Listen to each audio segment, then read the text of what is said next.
All right, now that hopefully that you have elimination down, we're going to solve systems by graphing. So this is day 2 of Target 6B. I actually am going to break it up into 3 days. So systems of linear equations. Again, a system of linear equations is when two linear equations work together when graphed on the same coordinate plane. So for example, if you graph one line and then you have another equation of whose line you're going to graph, you would graph them on the same plane like this.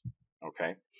And if they touch or intersect, the points at which they touch are the solutions.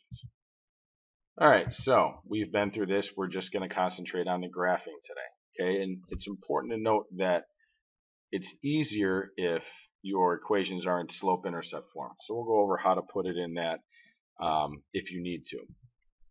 And we've done elimination, so that's a second way of doing this, but we are not going to cover that in this particular unit because we've covered it quite a bit. All right, so the goal of graphing is to determine if two lines share any points when graphed, such as right here. Okay? So when you graph, if the equations are not in slope-intercept form, put them in slope-intercept form and then graph them. All right, so let's start off with this. We're going to solve the following system of equations by graphing. Now we need to put these in slope-intercept form first in order to graph. So we've got 3x minus y equals 7 and 2x plus y equals 3. Now remember, slope-intercept form is y equals mx plus b. So y needs to be by itself and it needs to be positive. So first things first, we want to get the y by itself, so we subtract 3x from both sides in order to eliminate the 3x on the left side, which is going to give us negative y equals negative 3x plus 7. Now that we have a negative y, it needs to be positive. So in order to get rid of the negative sign, we're basically going to be, essentially we're multiplying both sides by negative 1, or the entire thing by negative 1 if you want to think of it like that, but all you're really doing is changing the signs of everything in the equation to get y equals positive 3x minus 7. Alright, so now we have this in slope-intercept form. Now remember, this is your slope, okay? And this, including the sign to the left of it, is the y-intercept. Alright, and the y-intercept is where is this line going to cross the y-axis. So we start off, it's going to cross the y-axis at negative 7. And our slope is positive 3x. So that means we go, now when you have a number that isn't in fraction form, write it over 1. And so this is how many you go up or down. If it's positive, you go up. If it's negative, you go down. And this is how many right. So this is up or down. And that's right. So we're going to go, we're going to go up 3 and over 1 to get to that point, and then just connect the dots and you have your line. Now we go to the second equation. Again, subtract 2x from both sides to get y by itself, because remember, you want to get this by itself and positive. So you get y equals negative 2x plus 3 again. Make sure that your x comes immediately after the equal sign. So even though you may be tempted to do 3 minus 2x, make sure you put it right after the equal sign, and this number that doesn't have variable should always go on the end. So our y-intercept is positive 3, and our slope is negative 2. So we start at 3, and because it's negative, we're going to go down 2 and right 1, because we always go right. It's just if it's negative, we go down. If it's positive, we go up. And that's our next point.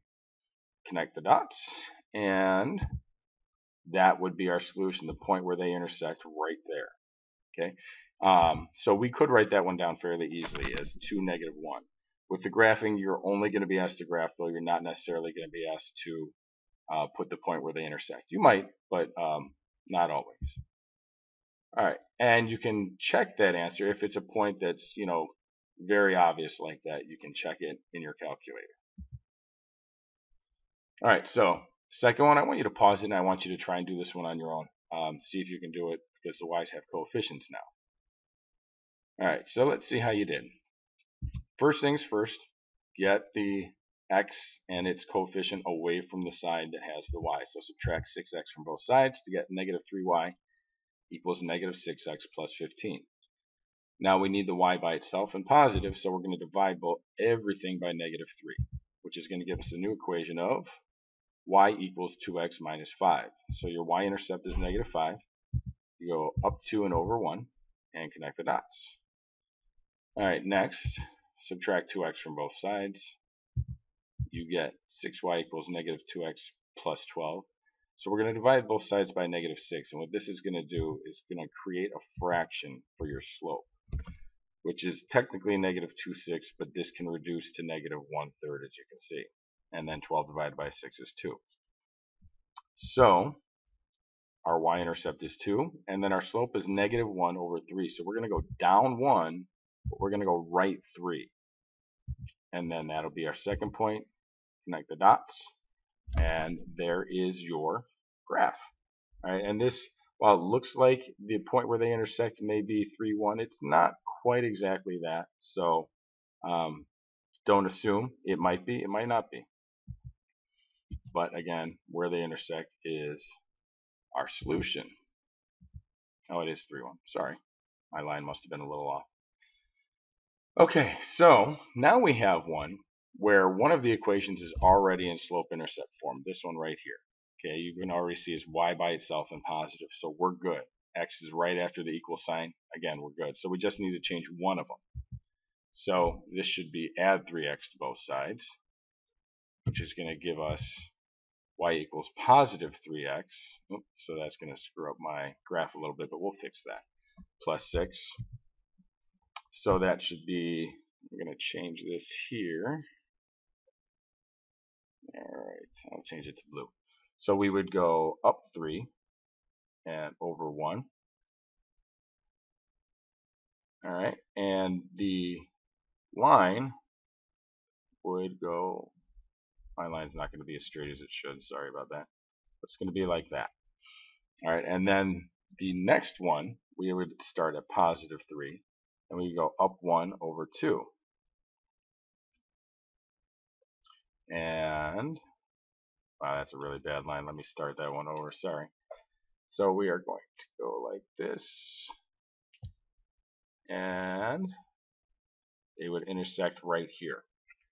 Alright, so your slope, you're not necessarily always going to have a positive slope and a negative slope, so just keep that in mind and ignore the next couple seconds, because that's wrong.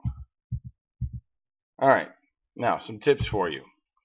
Make sure you know what part of the equation is the slope and what part is the y-intercept. Remember, the y-intercept is the constant, the slope is whatever is in front of the x. You know these two things, graphing is really, really easy. And do not forget to check your solution to make sure it works in both equations. If it's something that's, apparent, like they cross at, a nice easy point like 1, negative 1 or something like that. If it crosses in the middle, it may not be so easy. In that case, you just need to check your graph. All right, that's it.